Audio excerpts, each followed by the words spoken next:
Здравствуйте, это вечерние новости в прямом эфире в студии Влад Давыдов. Сегодня в выпуске. НВК Саха будет бесплатно доступен на 22-й кнопке. Сегодня Олег Марков защитил проект включения телеканала перед Федеральной конкурсной комиссией. Первая свая. В селе Намцы начнется строительство детского сада на 240 мест. СВФУ 65 лет. Главный вуз Якутии отмечает знаковый юбилей.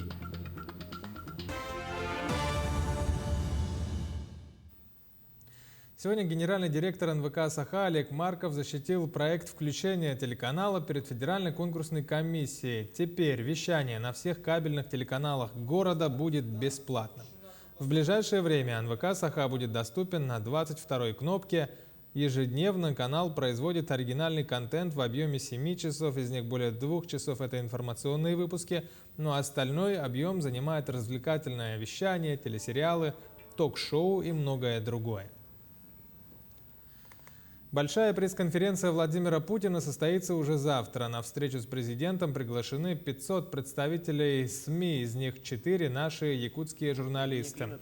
Темы, как ожидается, коснутся реализации нацпроектов, здравоохранения, внешней и внутренней политики, ну и всего того, что касается каждого россиянина.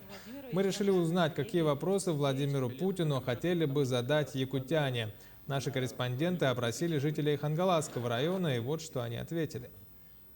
Если прямой эфир, да, я выпустил так. Уважаемый Владимир Владимирович, надо пенсионерам выше 75 лет, потому что мне недавно стало, мне 75 лет, надо повысить, и при этом очень сильно, 2 раза повысить пенсию. Очень больной вопрос для культуры, я считаю, это профстандарт.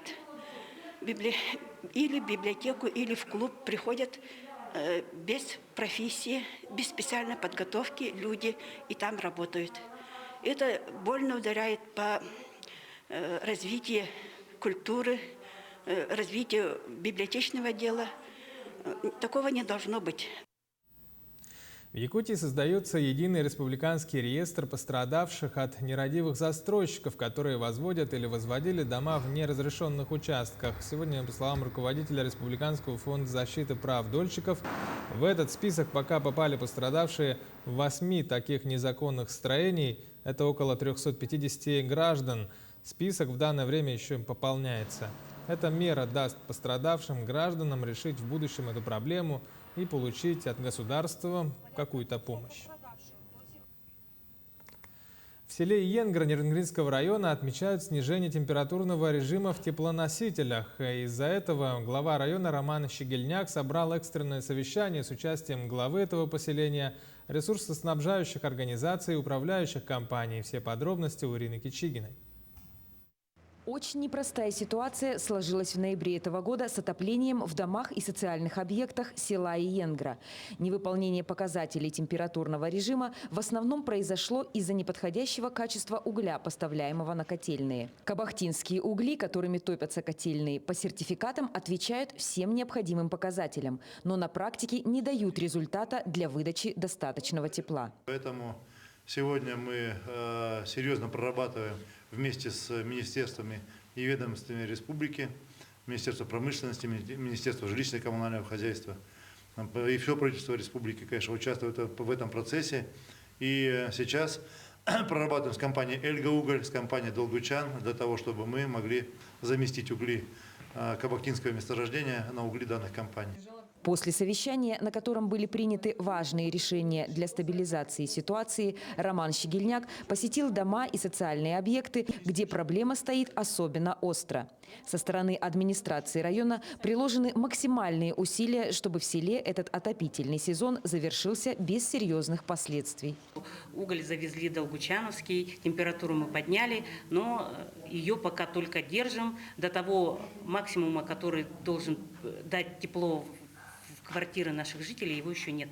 На сегодняшний день наши ситуации знают везде. И было у нас совещание правительственное. Поэтому мы надеемся, что все-таки ситуация выправится, и в ближайшее время в наших домах станет намного теплее. Кардинально решить вопрос бесперебойного отопления в поселении возможно, проведя полную реконструкцию угольной котельной. Но наиболее приоритетное решение – это перевод на газовое отопление. Поэтому к 2023 году запланирован перевод всей системы отопления села Иенгра на газовое топливо. Тогда о подобных перебоях с теплом можно будет забыть. Ирина Кичигина, Вадим Барашков, Нерюнгри. 22 декабря Якутия отмечает день рождения выдающегося государственного деятеля республики Максима Аммосова. На его малой родине в Намском Улусе состоялась церемония возложения цветов к его памятнику. Также в этот знаменательный день в селе Битай-Юрдя состоялось торжественное открытие фельдшерско-акушерского пункта. Новый ФАП построен по госпрограмме «Комплексное развитие сельских территорий». Одноэтажное здание укомплектовано всей необходимой мебелью и оборудованием. Также сюда было поставлено медицинское оборудование на общую сумму около 1,5 миллиона рублей. То есть на сегодняшний день у нас уже объект введен в эксплуатацию, сдан, оборудован всем необходимым медицинским инвентарем, оборудованием для ФАПов. Также в селе Намцы забили первую сваю под строительство будущего детского сада на 240 мест. Объект планируют сдать в 2023 году. Еще одним событием для сельчан стало открытие кабинета компьютерной томографии. Для установки аппарата был проведен ремонт в помещениях поликлиники.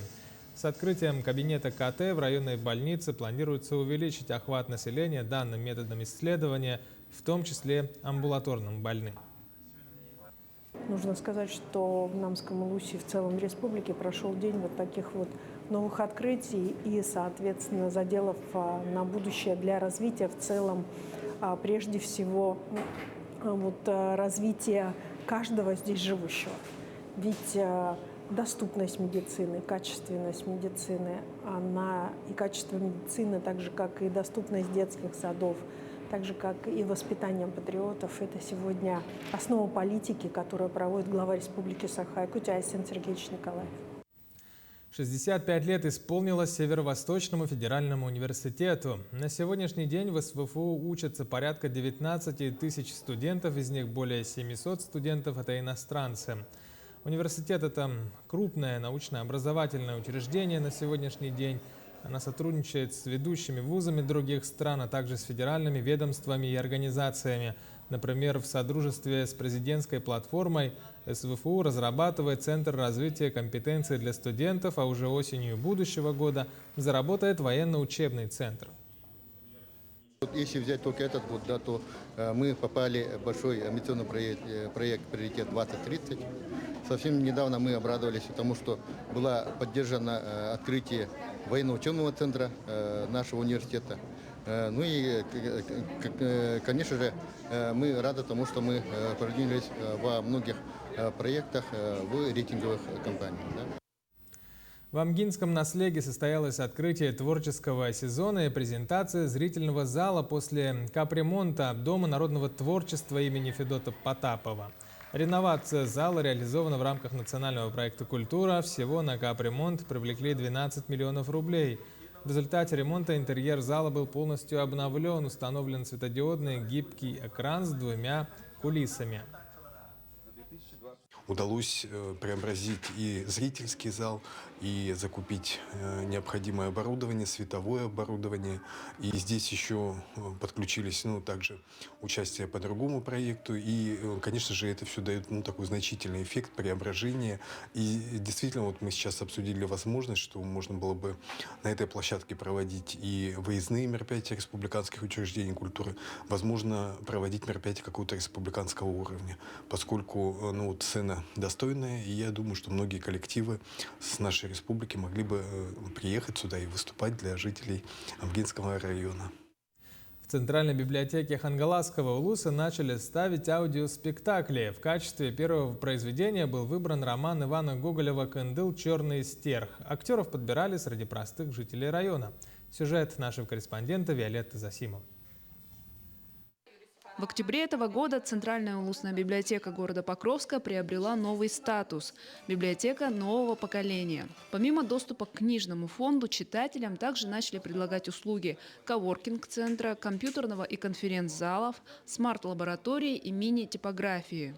К тому же в одном из помещений оборудовали студию звукозаписи. Серийными задачами у нас являются озвучка, запись, выпуск аудио и видео книг. Именно в этой студии был записан первый аудиоспектакль по роману «Хара Кыталык». В качестве актеров привлекли жителей и уроженцев Улуса. Например, текст бабушки Хараной озвучивала Тамара Лебедева, педагог-библиотекарь Покровской средней школы номер 2. Как ты проживаешь жизнь Хараны, тогда все получается. Тут ничего такого сложного не надо, вжиться в роль, и все получается. Если с поиском актеров для озвучки взрослых персонажей проблем не возникло, то при подборе актеров на детские роли сотрудники библиотеки столкнулись с трудностями. Трудно найти детей покровские, которые говорят на якутском языке.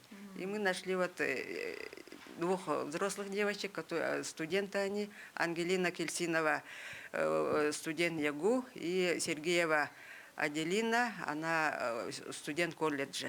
И они прекрасно озвучили роли свои на якутском языке.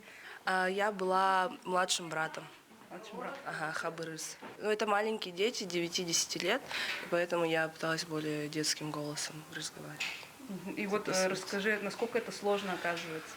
Очень. Для меня было сложно, потому что было супер непривычно и было как-то немного зажато, но меня направили и показали, как надо.